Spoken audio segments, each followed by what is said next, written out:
আশা ছিল যে আগস্টের 5 তারিখে এই ধরনের একটা অপারেশন অর্ডার হবে, বাট আমরা জানি যে তখনকার সিচুয়েশনটা আসলে অনেক ক্ষেত্রেই একটা গোলমালের অবস্থা, যে পরিষ্কারভাবে কিছু ধারণা পাওয়া যাচ্ছিল না যে কোন দিক থেকে কি আসবে।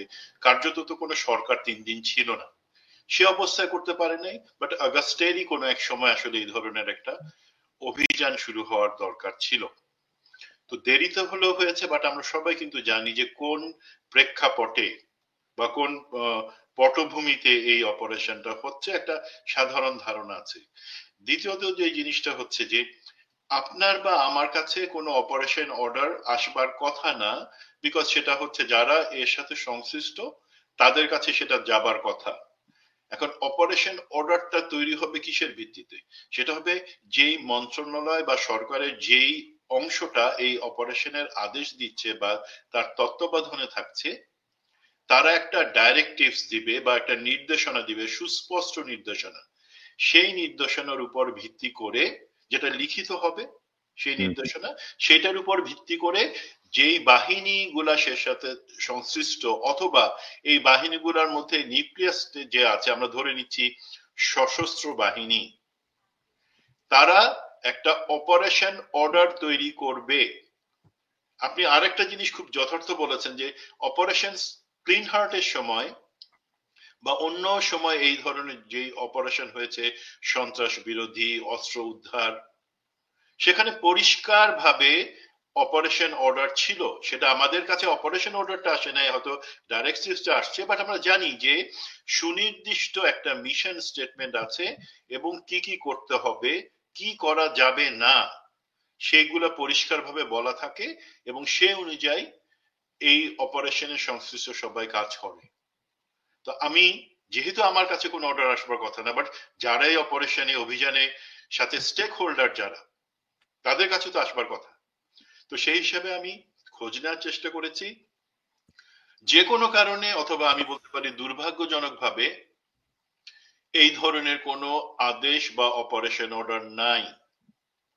যা আছে সেটা সম্পূর্ণ মৌখিক ভাবে। দেখেন, এটা হচ্ছে স্বরাষ্ট্র মন্ত্রণালয় থেকে এই অভিযানের আদেশ দেওয়া হয়েছে, বা সেই অনুযায়ী একটা নির্দেশনার দেওয়া হয়েছে, কিন্তু সেটাও মৌখিক।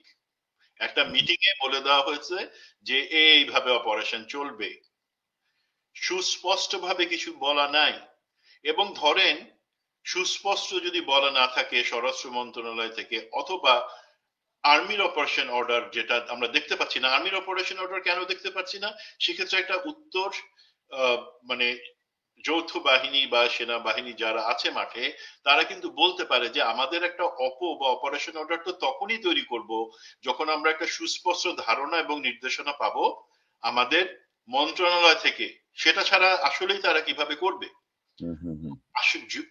সেই জায়গাটাতে তাহলে থেমে আছে কেন? ধরেন আমরা ক্লিন হার্টের এক্সপিরিয়েন্স অন্য কিছু থেকে প্রথমত বলতে পারি, এখানে একটা মিশন স্টেটমেন্ট থাকবে যে এই সময়, এই জায়গায়, এইভাবে সন্ত্রাসী অথবা যারা ডেভিল, তাদেরকে তোমরা গ্রেফতার করো এবং তার পরবর্তী কি আইনানুগ ব্যবস্থা সেটা নাও।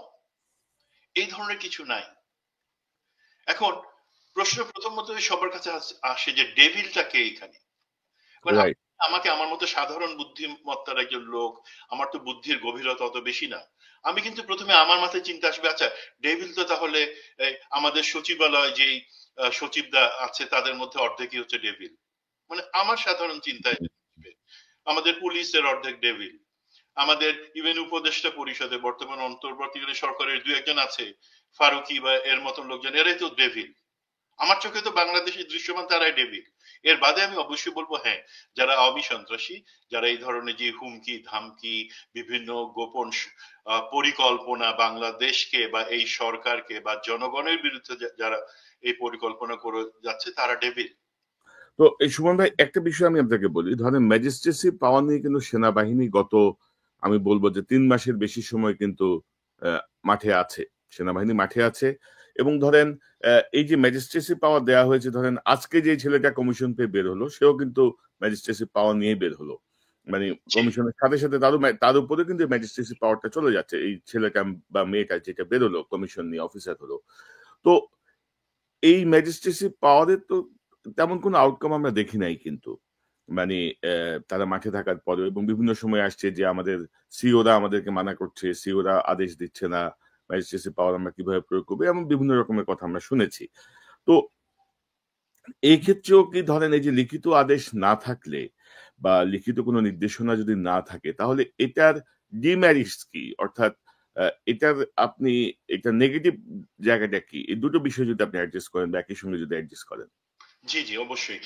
আপনার এই জিনিসটা আমি প্রথমে ক্লিয়ার করিনি, যখন ম্যাজিস্ট্রেসি পাওয়ারটা দেওয়া হলো এটা তো বেশ কয়েক ধাপে 2 মাস করে এক্সটেন্ড করা হয়েছে। জি এখন জি যেটা জি। সম্ভবত 12ই জানুয়ারিতে আরো 2 মাসের জন্য 12ই মার্চ পর্যন্ত এক্সটেন্ড করা হয়েছে ম্যাজিস্ট্রেসি পাওয়ারটা।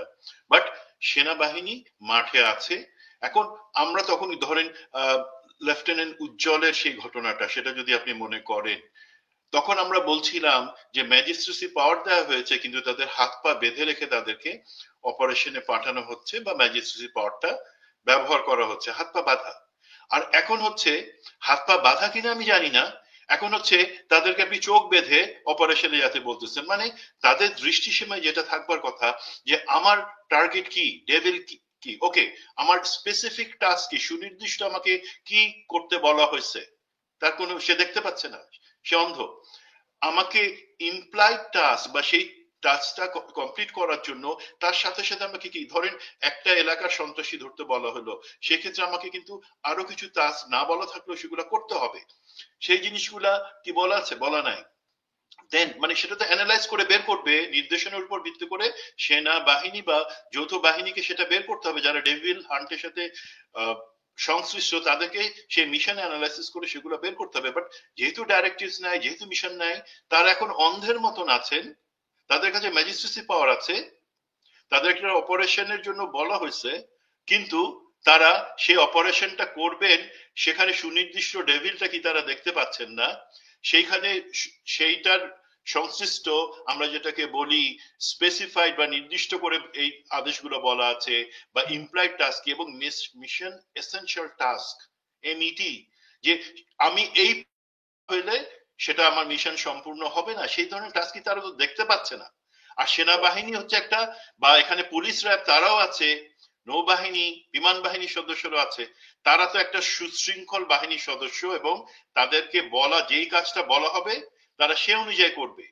এখন তারা তো দেখতেই পাচ্ছে না কিছু, না হলে এখানে ডেঞ্জারটা কি আমি বলি আপনাকে, আপনি যেহেতু বললেন তারা তো চোখে কিছু দেখতে পাচ্ছে না। একদিকে একটা ভয় থাকে আমাদেরকে আল্লাহ না করুক এই তানজিমের মতন যে শাহাদাত বরণ তেমন একটা ঘটনা একদিকে, আরেক দিক হতে পারে যে কিছুদিন আগে যুব দলের বিএনপির একজন কর্মীকে ভুল কুমিল্লায়। বোঝাবুঝির কারণে তাকে ডেকে নিয়ে আসা হলো এবং তার যে মৃত্যুবরণ, সেই ধরনের অনাকাঙ্ক্ষিত জিনিসগুলো হতে পারে। বিকজ আপনি বলে দেন নাই যে কি করা যাবে না, জমি জমা এই সংক্রান্ত পরস্পরের বিরোধী এই ধরনের জিনিসই আমরা জানি যে আমাদেরকে অনেকে এই ধরনের ভুল তথ্য দিয়ে আমাদেরকেই ফাঁদে ফেলে, সেটা আপনি বলে দিচ্ছেন না। সুতরাং আপনার হাতে অস্ত্র আছে, গুলি নাই, তখন যে অবস্থা ছিল, এখন হচ্ছে আপনাকে বলা হয়েছে একটা অপারেশন করতে, বাট সেই অপারেশন আপনি কি করবেন সুনির্দিষ্ট আপনার টার্গেটকে ধরেন। আপনি রেফারেন্স দিলেন অপারেশন ক্লিন হার্ট, তখন কিন্তু সেনাপ্রধান জেনারেল হাসান মাসুদ উনি সরাসরি বেগম খালেদা জিয়া, তিনি প্রধানমন্ত্রী ছিলেন, তাকে বললেন যে আমাকে যে আপনি অপারেশন করতে বলতেছেন, আমার উপরে কি কোনো রাজনৈতিক চাপ থাকবে? আপনার সরকার দল তখন বিএনপি থেকে চাপগুলো কি আমাকে সেই সহ্য করতে হবে, তার মধ্যে থেকে কাজ করতে হবে? তখন কিন্তু বেগম খালেদা জিয়া পরিষ্কারভাবে বলে দিলেন যে আমি পার্টির এদেরকে বলে দিচ্ছি, সবাইকে বলে দিচ্ছি, এটা যে আদেশ দেওয়া হয়েছে সেই হিসাবে আপনারা করবেন, আপনাদের উপর কোনো চাপ থাকবে না, আপনারা যেইভাবে যেই দায়িত্বগুলো টাস্কগুলো মিশন দেওয়া হয়েছে সেটা সম্পন্ন করেন, আমার থেকেও কোনো চাপ থাকবে না। উনি পরিষ্কারভাবে সেনাপ্রধানকে বলে দিলেন তো কিন্তু তখন।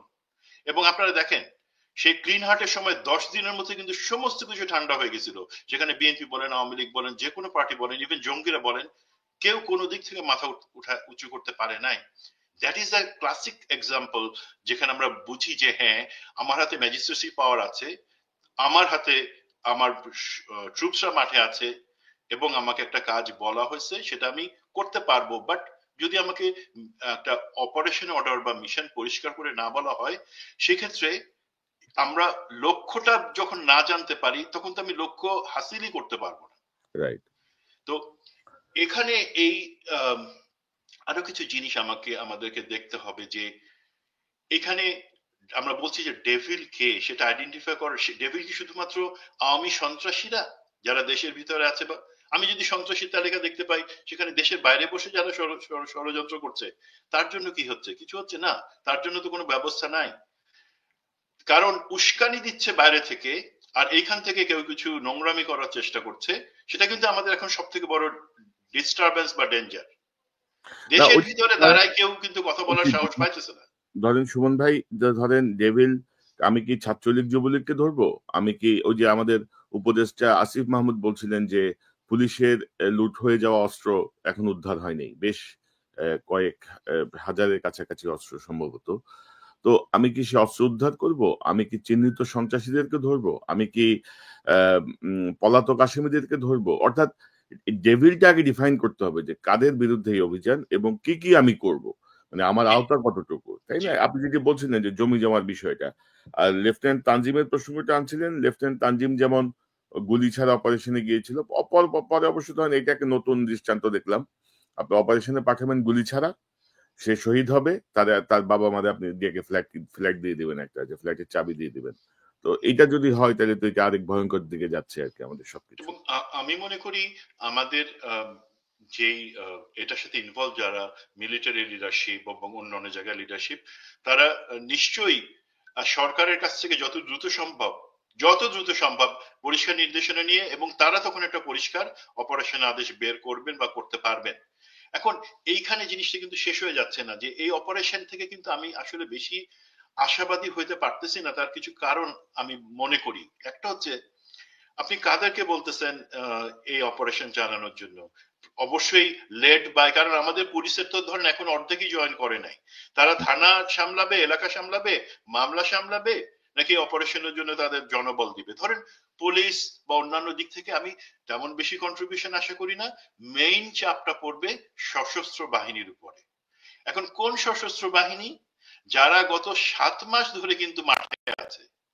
এই 7 মাসে তারা ছুটিতে যাইতে পারতেছে না, তাদের যেই রেস্ট অ্যান্ড রিফিট দরকার সেটা করতে পারতেছে না।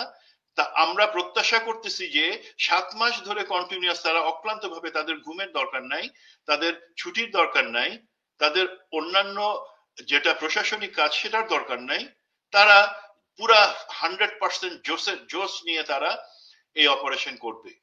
এটা রিয়ালিস্টিক না। দ্বিতীয় যে জিনিসটা হচ্ছে, আপনি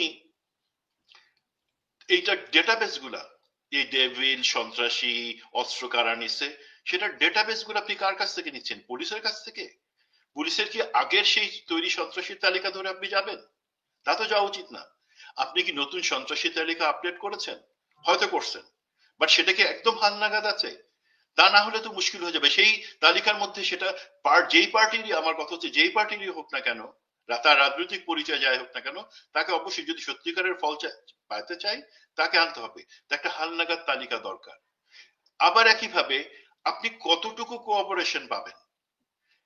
এই হাসিনার বসানো অ্যাডমিনিস্ট্রেশনই তো 80% লোক চালাচ্ছে এখন। আপনার একটা অপারেশনের যেই সিক্রেসি, গোপনীয়তা, দেন নিরাপত্তা বা সিকিউরিটি এবং ইন্টেলিজেন্স ফ্লো, বা যেটা তথ্যের বা গোয়েন্দা তথ্যের যে ফ্লো, সেগুলা যাদের কাছ থেকে আপনারা পাবেন, সেই জায়গা কি আমরা পরিবর্তন করে সঠিক লোকদের বসাতে পারছি?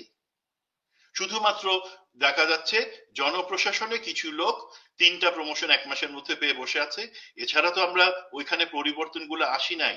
তো অপারেশন সাকসেস হওয়ার জন্য শুধু আপনার অস্ত্র থাকবে, গুলি থাকবে, সৈন্য থাকবে, পুলিশ থাকবে, ইটস নট দ্যাট। একটা অপারেশন আপনি ম্যাচিউর ওয়েতে গোল অ্যাচিভ করতে পারবেন তখনই যখন আপনার এই তথ্যগুলা এবং অপারেশনের যে গোপনীয়তা সেটা আপনি মেনটেন করতে পারবেন। সেই জায়গাটাতে কিন্তু নাই।